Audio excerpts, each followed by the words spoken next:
Ang kwentong ibabahagi natin ngayon ay mula sa ating kaermitanyo na si Tonyo. Nangyari ito noong 2005, Malalag, Sarangani. Tagasunod ng ermitanyo. Itong mga panahon na ito, merong kaibigan itong lolo ko na ang buong buhay nito ay nakatuon sa kanyang trabaho, at ito si Carlos. Wala na rin itong pamilya at masasabi mong pariwara ang buhay nito. Maraming bisyo itong si Carlos na naging dahilan ng paglayo ng mga kaibigan niya sa kanya. Ayon sa lolo ko na si Tonyo, na kahit ganun ang pagkakilanlan nila kay Carlos ng karamihan, mabait itong tao. At sadyang napilitan lang itong gumawa ng karumaldumal upang makaraos sa buhay. Sa tagal-tagal nilang magkakasama, ay masasabi mong isa itong tunay na kaibigan. Ayon kay Lolo Tonyo, kapag napapasabak siya sa away, ay ito palagi ang nanghihingaan niya ng tulong. Wala sa papel ni Carlos ang salitang pagtakas o pag-atras. Kahit sino pa ang makakalaban o mababangga nito, ay hinaharap niya ng buong tapang.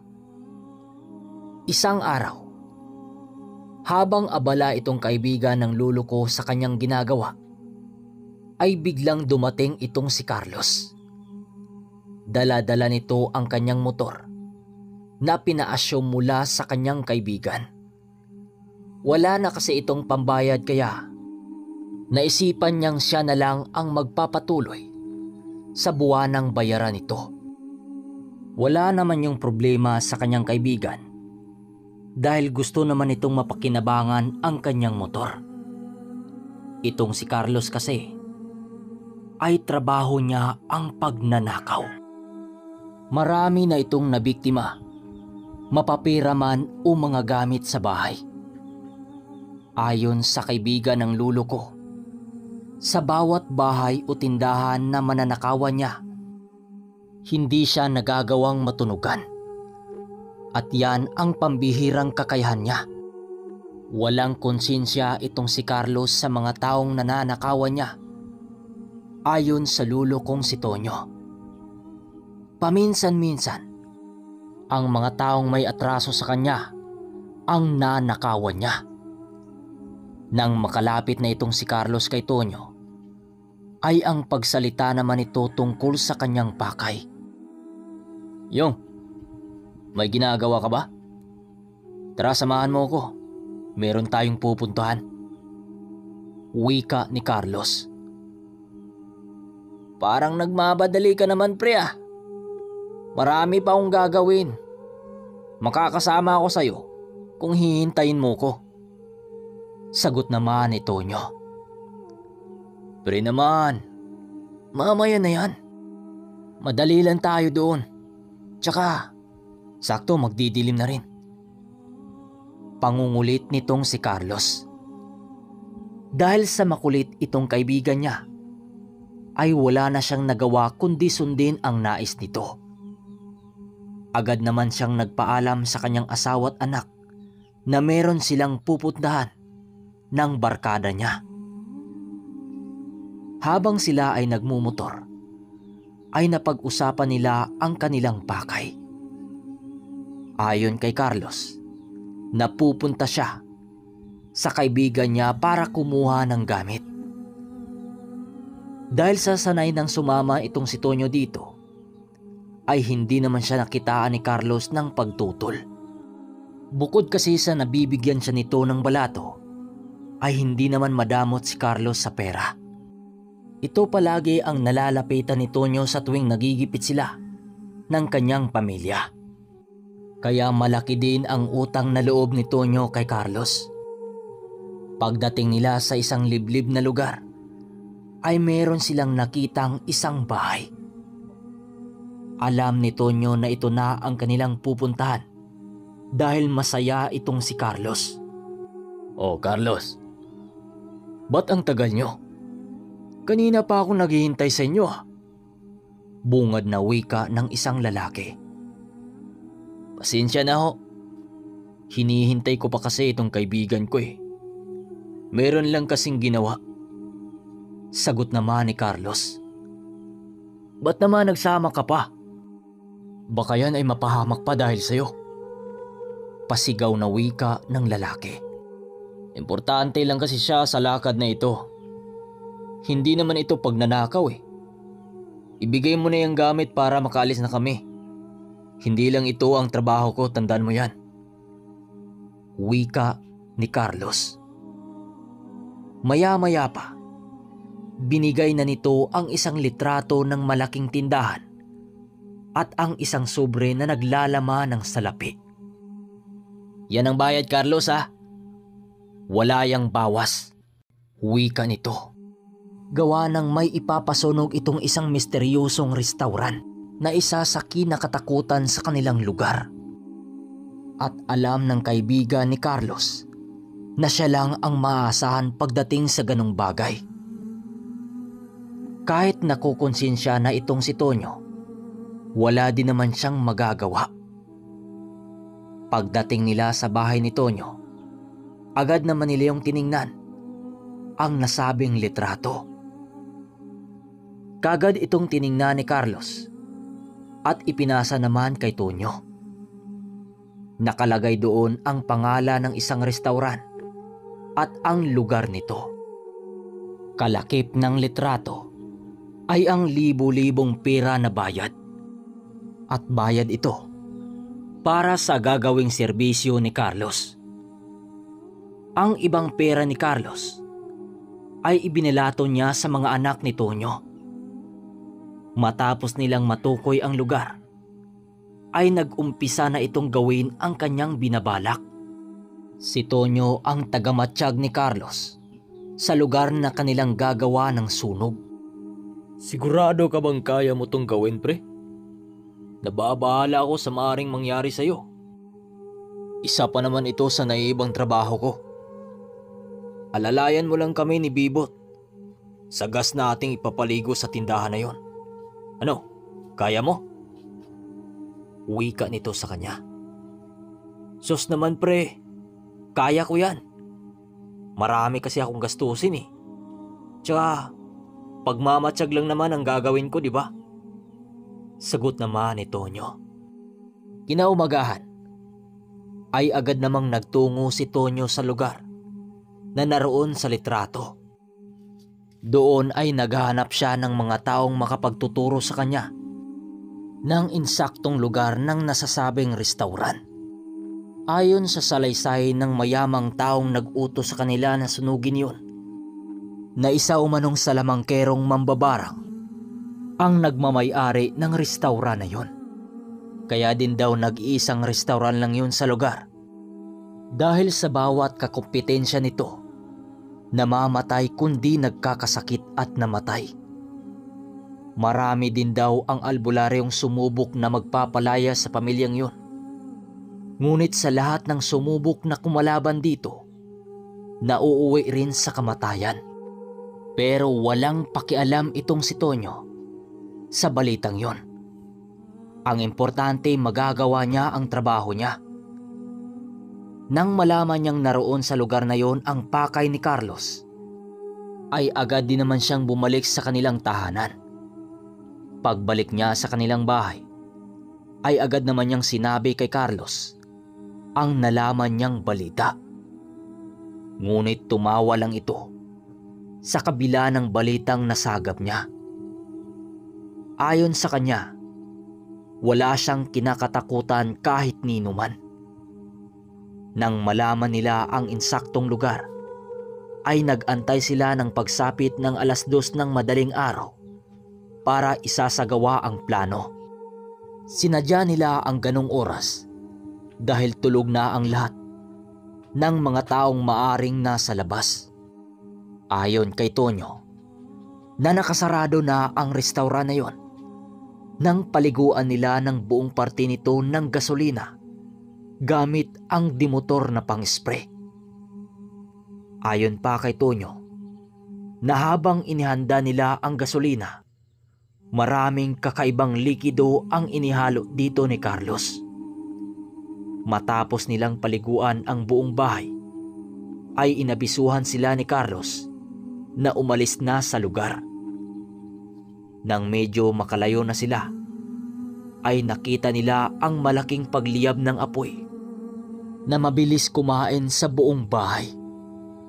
Ngunit nagtataka sila dahil kasabay ng pagliliyab ng apoy ay ang pagkarinig nila ng mga putok ng baril. Matapos magawa ni Carlos ang nais ng nag-utos sa kanya, ay 1 buwan itong hindi nagpakita kila Tonyo. Ngunit may isang tao pala ang nakasaksi sa ginawa ni Carlos. Ayon sa nakakita, habang kinain ng apoy ang bahay, ay nakalabas pa ang bantay ng restaurant. Nang makita nito si Carlos, napapatakas habang bitbit ang mga kagamitan, ay walang pagdadalawang isip nitong pinutukan ng baril.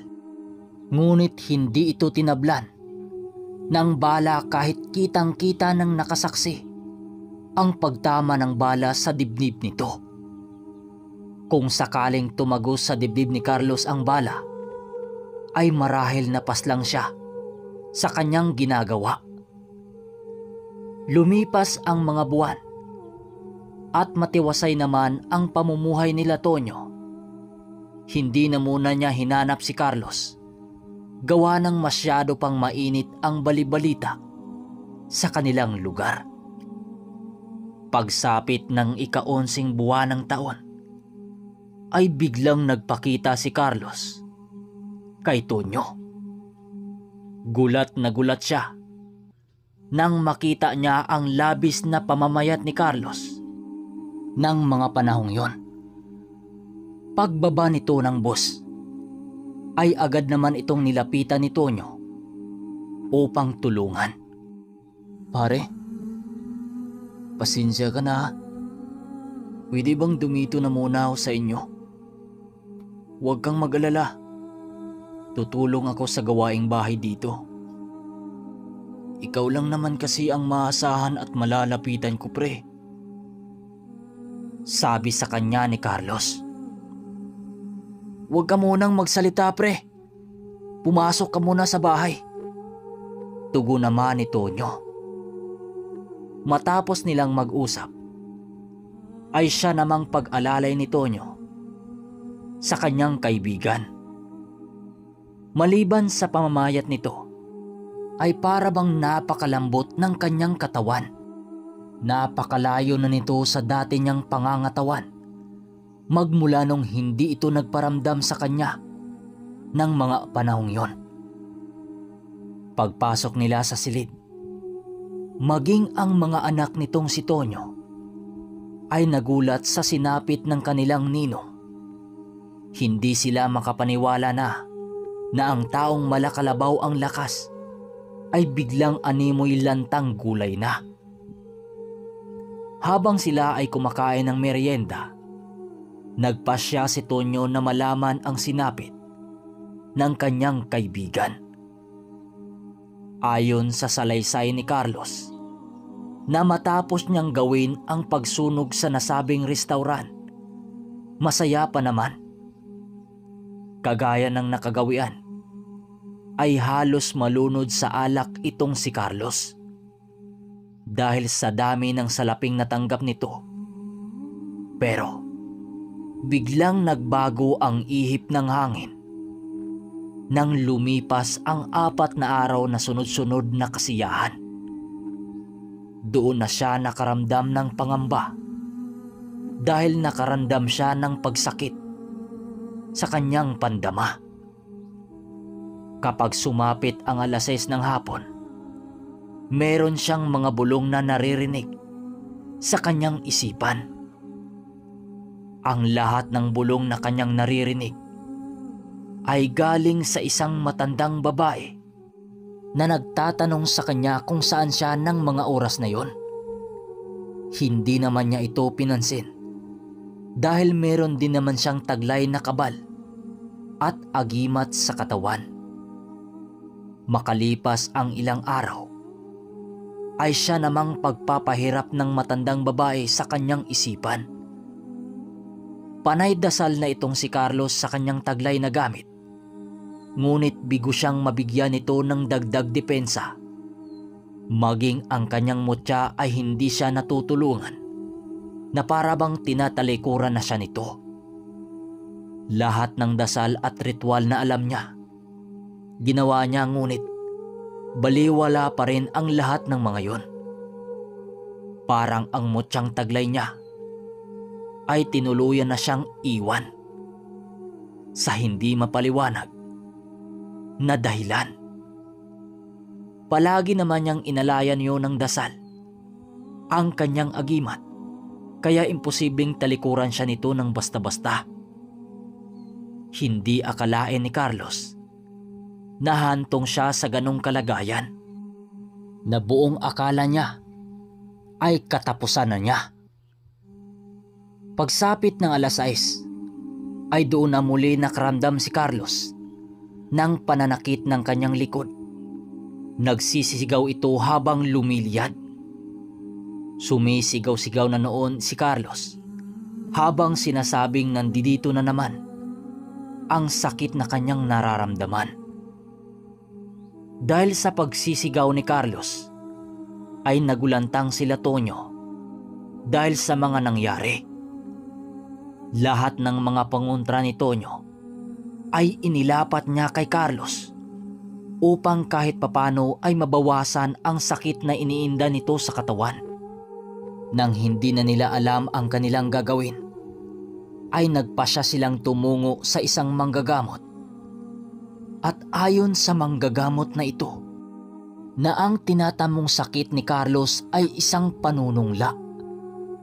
Maaaring kinulam siya ng mga taong may galit sa kanya, o di naman kaya ay merong taong nagpapahanap sa kanya dahil sa masama niyang gawain. Nang marinig ito ni Tonyo, ay doon niya napagtanto na maaring ang pamilya ng huli nitong biktima merong alam sa pangkukulam, dahil nga sabi-sabi ay isa yung pamilya ng mangkukulam o salamangkero. Ang hindi lang nila lubos maintindihan ay kung paano nila matuntun si Carlos, dahil ang ginawa ni Carlos ng pagsunog na yon ay balot na balot ang kanyang mukha. Imposibleng makita si Carlos ng mga oras na yon, gawa ng tahimik na ang mga oras na yon. Dahil sa nalilito na itong si Tonyo, ay wala siyang nagawa kundi itanong ito sa manggagamot. Ermitanyo, paabang sa part 2 ng kwento na ito, at isusunod naman natin ang part 4 ng Mutya ng Langka. Pasensya na kayo at hindi tayo nakapag-upload ng sunod-sunod.